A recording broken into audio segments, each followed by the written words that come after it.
La réussite d'un enfant ne commence ni à l'école, ni dans les livres, ni dans les performances visibles. Elle commence bien avant cela, dans un espace invisible mais fondamental, le sentiment de sécurité émotionnelle. Lorsqu'un enfant se sent émotionnellement en sécurité, son cerveau est disponible pour apprendre, explorer et créer. À l'inverse, lorsqu'il évolue sous pression constante, dans la peur de décevoir ou d'échouer, une grande partie de son énergie mentale est mobilisée pour se protéger, pas pour grandir. La pression, même lorsqu'elle est bien intentionnée, envoie un message implicite à l'enfant: tu dois mériter l'amour et la reconnaissance.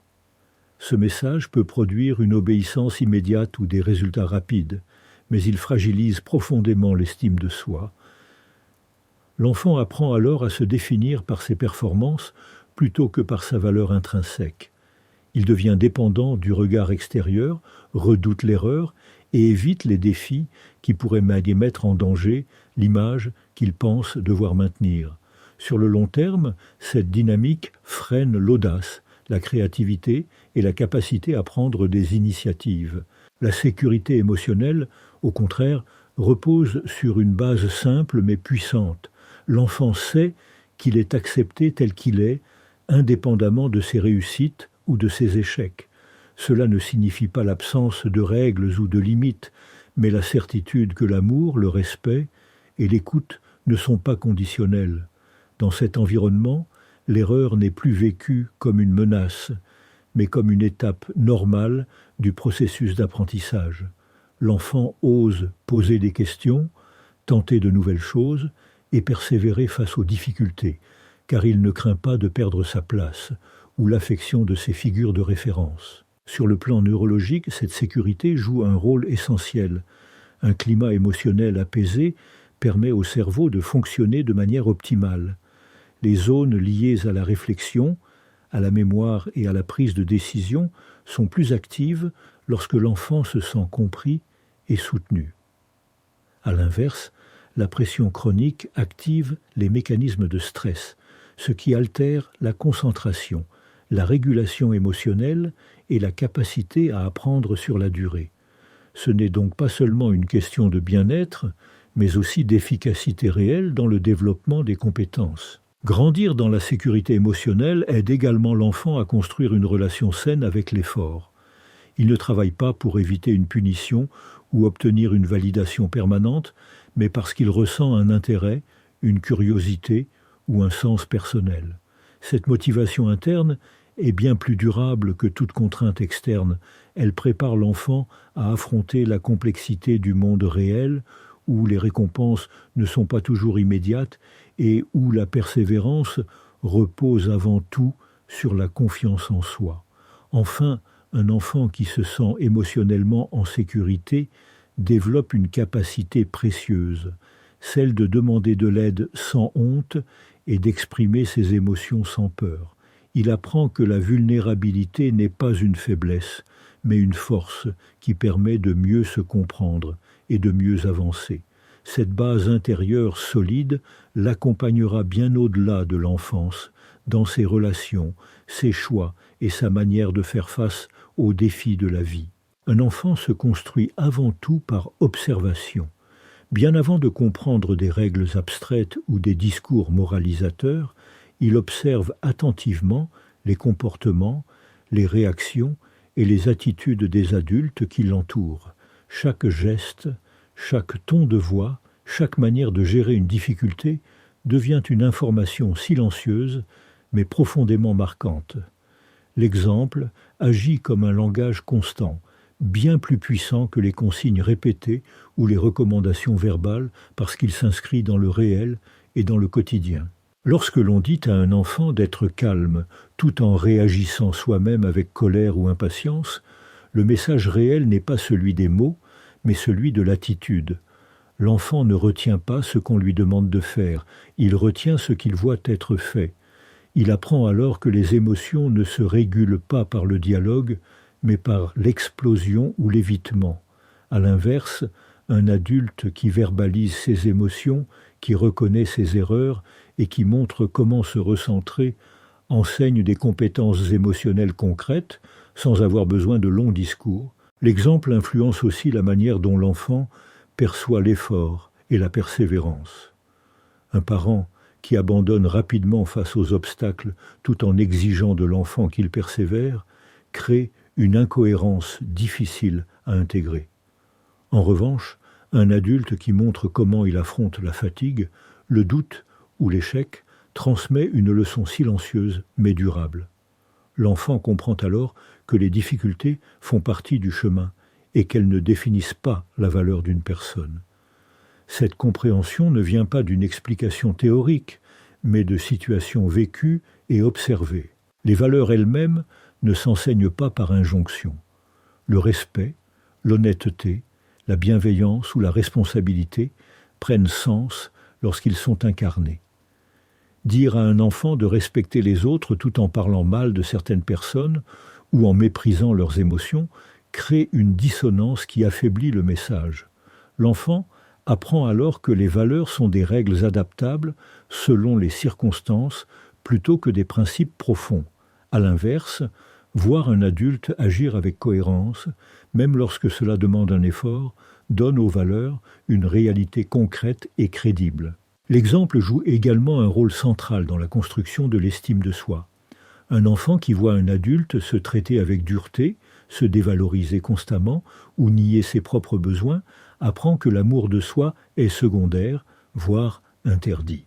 À l'opposé, un adulte qui se respecte, qui pose des limites et qui accepte ses imperfections montre qu'il est possible d'être digne sans être parfait. Cette leçon implicite façonne la relation que l'enfant développera avec lui-même. Enfin, l'exemple crée un climat de confiance. Lorsque les paroles et les actes sont alignés, l'enfant se sent en sécurité. Il sait à quoi s'attendre et comprend que le monde adulte n'est pas arbitraire.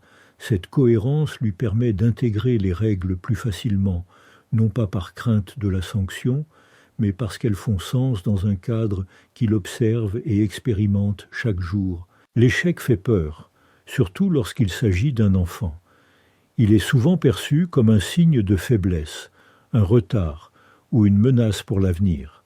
Pourtant, cette vision transforme un processus naturel d'apprentissage en source d'angoisse. En réalité, l'échec n'est pas un obstacle au développement. Il en est l'un des moteurs les plus puissants. C'est à travers l'erreur que l'enfant comprend le monde, affine ses compétences et construit sa solidité intérieure. Lorsqu'un enfant échoue, son cerveau est confronté à un déséquilibre. Ce déséquilibre l'oblige à analyser ce qui n'a pas fonctionné, à ajuster sa stratégie et à essayer autrement. C'est précisément dans ce mécanisme que naît l'apprentissage profond. Un succès immédiat apporte une satisfaction, mais il enseigne peu.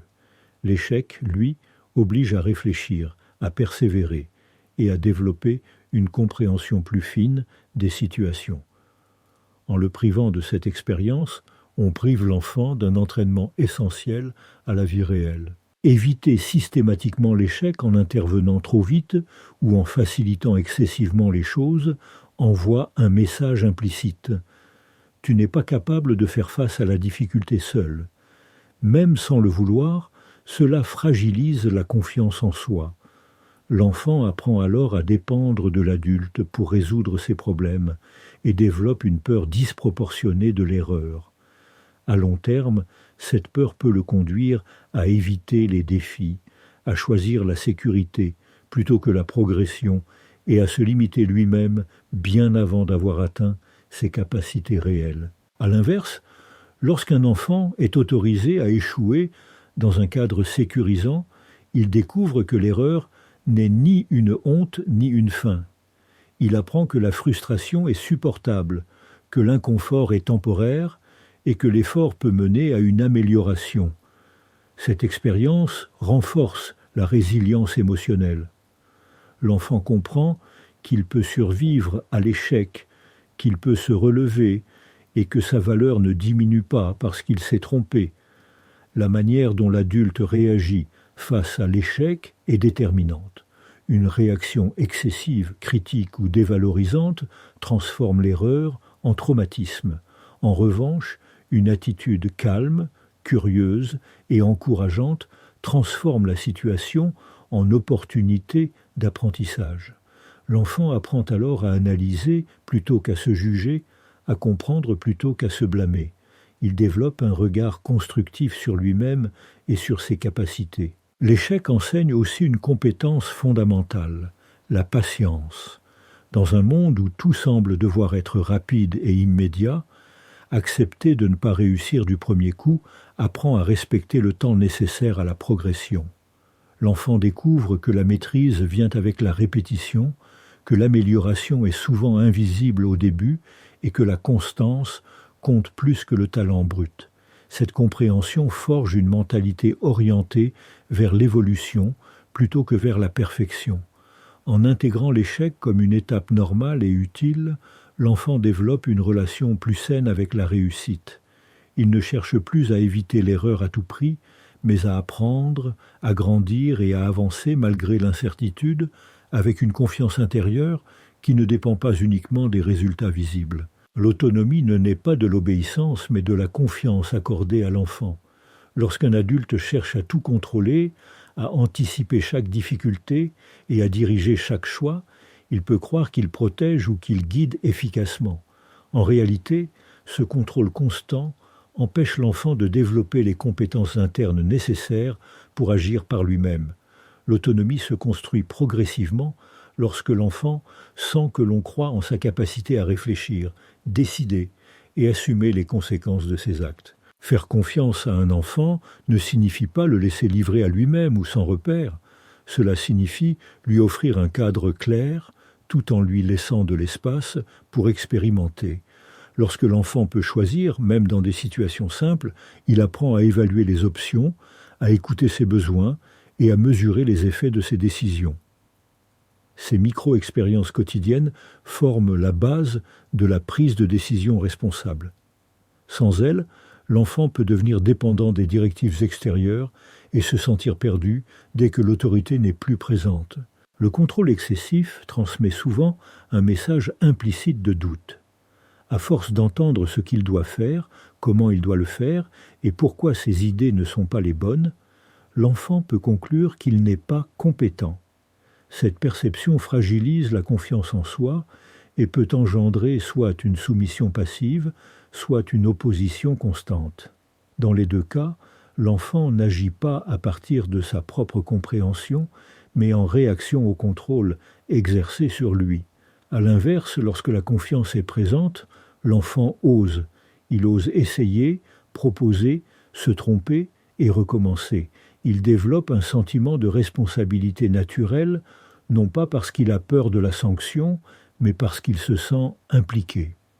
Cette implication renforce l'estime de soi, car l'enfant se perçoit comme un acteur de sa vie et non comme un simple exécutant. Il apprend que ses choix ont de la valeur et que ses actions peuvent avoir un impact réel. La confiance accordée favorise également la capacité à gérer l'incertitude. Un enfant habitué à être guidé dans chaque détail peut se sentir paralysé face à une situation nouvelle. À l'inverse, un enfant à qui l'on a laissé une marge de manœuvre développe une souplesse mentale. Il apprend à s'adapter, à ajuster ses stratégies et à faire face à l'imprévu. Cette compétence est essentielle dans un monde en constante évolution, où les réponses toutes faites sont rares. L'autonomie soutenue par la confiance nourrit aussi la motivation interne. L'enfant agit parce qu'il comprend le sens de ce qu'il fait, et non pour satisfaire une attente extérieure. Cette motivation est plus durable et plus profonde. Elle permet à l'enfant de persévérer, même en l'absence de récompense immédiate ou de validation. En grandissant dans un climat de confiance, l'enfant construit une base solide qui l'aide à se diriger par lui-même avec discernement et assurance dans les différentes étapes de sa vie. L'écoute véritable est l'un des fondements les plus puissants de la relation entre un adulte et un enfant. Pourtant, elle est souvent remplacée par des ordres, des conseils rapides ou des jugements déguisés en bonnes intentions. Lorsque l'enfant parle et qu'il se sent interrompu, corrigé ou minimisé, Il apprend progressivement que ses pensées et ses émotions ne méritent pas d'attention. Ce climat crée une distance intérieure, même si la présence physique est constante. À l'inverse, une écoute authentique transmet un message silencieux mais profond. Ce que tu ressens compte. Écouter ne signifie pas toujours être d'accord ni céder à toutes les demandes. Cela signifie accueillir la parole de l'enfant sans la disqualifier. Lorsqu'un enfant se sent écouté, son système émotionnel s'apaise. Il n'a plus besoin de crier, de se refermer ou de provoquer pour exister. Il apprend que le dialogue est un moyen fiable d'exprimer ce qu'il vit. Cette sécurité relationnelle renforce le lien et favorise une communication plus fluide, même dans les moments de tension. La peur, en revanche, produit un effet inverse. Lorsqu'un enfant craint les réactions, les reproches ou les sanctions, il apprend à taire certaines parties de lui-même. Il peut devenir discret sur ses erreurs, ses doutes ou ses difficultés, non pas par maturité, mais par autoprotection. Cette retenue empêche l'adulte de comprendre ce que l'enfant traverse réellement. La relation devient alors superficielle, basée sur le contrôle plutôt que sur la compréhension mutuelle. L'écoute développe également l'intelligence émotionnelle. En mettant des mots sur ce qu'il ressent et en étant entendu sans moquerie ni rejet, l'enfant apprend à identifier ses émotions. Il comprend peu à peu qu'elles ne sont ni dangereuses ni honteuses. Cette reconnaissance émotionnelle lui permet de mieux se réguler et d'interagir avec les autres de manière plus apaisée. Un enfant qui n'est pas écouté a plus de difficulté à comprendre ce qu'il ressent et à l'exprimer de façon constructive. Lorsqu'un adulte écoute vraiment, il modélise aussi un comportement relationnel. L'enfant observe comment on écoute, comment on reformule, comment on respecte la parole de l'autre. Il apprend ainsi à écouter à son tour. La relation devient alors réciproque, fondée sur le respect plutôt que sur la domination. Cette compétence relationnelle est essentielle tout au long de la vie, dans l'amitié, le travail et les relations familiales futures. L'écoute renforce la confiance parce qu'elle crée de la prévisibilité émotionnelle. L'enfant sait qu'il peut parler sans être ridiculisé ou puni pour ce qu'il ressent. Cette certitude l'encourage à partager même ce qui est difficile ou inconfortable. Elle permet aussi à l'adulte d'intervenir de manière plus juste, car il comprend mieux les besoins réels derrière les comportements. Une relation fondée sur l'écoute devient un espace où l'enfant peut grandir sans avoir à se défendre, se cacher ou se durcir intérieurement. Beaucoup d'adultes abordent l'éducation avec l'idée qu'ils doivent préparer chaque étape de l'avenir de l'enfant. Ils imaginent un chemin précis, parfois rassurant, parfois ambitieux, et cherchent à orienter l'enfant dans cette direction. Cette intention part souvent d'un désir de protection ou de réussite, mais elle peut créer une pression invisible. En voulant façonner un avenir, on risque de projeter ses propres peurs, ses attentes inachevées ou ses rêves personnels sur l'enfant sans toujours s'en rendre compte. Un enfant n'arrive pas au monde comme une page blanche à remplir, mais avec un potentiel unique à découvrir. Ce potentiel ne se révèle pas sous la contrainte, mais dans un climat où l'exploration est possible, lorsque l'adulte laisse de l'espace à la curiosité, aux intérêts spontanés et aux talents émergents, l'enfant apprend à se connaître. Il découvre ce qui l'anime réellement, ce qui lui donne de l'énergie et ce qui fait sens pour lui. Cette découverte progressive est bien plus précieuse qu'un plan rigide défini à l'avance. Chercher à contrôler l'avenir peut aussi créer une peur de décevoir. L'enfant comprend rapidement ce que l'on attend de lui et peut tenter de s'y conformer, même si cela ne correspond pas à ses aspirations profondes. Il peut alors réussir extérieurement tout en se sentant intérieurement déconnecté de lui-même. Cette dissociation fragilise l'équilibre émotionnel et peut conduire plus tard à des remises en question douloureuses. En laissant l'enfant révéler son potentiel, plutôt que d'imposer une trajectoire, on lui permet de construire une réussite alignée avec son identité. Révéler un potentiel ne signifie pas laisser l'enfant sans guidance. Le rôle de l'adulte reste essentiel, mais il change de nature. Il ne s'agit plus de diriger, mais d'accompagner, observer, encourager, poser des questions, offrir des opportunités variées, permet à l'enfant d'explorer sans être enfermé. Cette posture demande de la patience, car le potentiel ne se manifeste pas toujours clairement ou rapidement. Il peut évoluer, se transformer, disparaître temporairement pour réapparaître sous une autre forme. Lorsque l'enfant se sent libre d'explorer, il développe une relation plus saine avec l'échec et l'incertitude.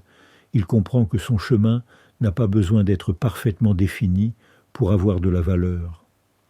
Cette liberté intérieure nourrit la créativité et l'adaptabilité. L'enfant apprend à faire des choix en fonction de ce qu'il ressent et comprend, plutôt qu'en fonction de ce qu'il croit devoir être. Cette capacité à s'écouter devient un atout majeur à l'âge adulte. En renonçant à façonner l'avenir de l'enfant, l'adulte lui transmet une confiance profonde. Il lui montre que sa valeur ne dépend pas d'un résultat précis, mais de son engagement sincère dans ce qu'il est en train de devenir. Cette confiance agit comme un socle invisible sur lequel l'enfant peut s'appuyer pour construire une vie qui lui ressemble, avec cohérence, sens et stabilité intérieure. Élever des enfants qui réussissent ne consiste pas à leur tracer une route parfaite, ni à éliminer tous les obstacles sur leur chemin. Cela consiste à leur offrir un socle intérieur suffisamment solide pour qu'ils puissent avancer par eux-mêmes. La sécurité émotionnelle, l'exemple quotidien, l'acceptation de l'échec, la confiance accordée, l'écoute sincère et le respect du potentiel unique de chaque enfant ne sont pas des méthodes rapides, mais des choix profonds. Ces choix façonnent des êtres humains capables de penser, de ressentir et d'agir avec équilibre. La véritable réussite ne se mesure pas uniquement en résultats visibles, mais dans la capacité à faire face à la vie avec courage, lucidité et confiance. En accompagnant les enfants avec présence plutôt qu'avec pression, on ne prépare pas seulement leur avenir, on leur apprend à se construire un chemin qui a du sens. Merci pour votre écoute, votre attention et votre ouverture d'esprit. À tous ceux qui accompagnent, guident et soutiennent des enfants chaque jour, je vous souhaite courage, patience et confiance dans ce rôle essentiel. Que votre engagement porte des fruits durables et que votre chemin soit rempli de compréhension, de progrès et de sérénité. Bonne chance pour la suite et encore merci.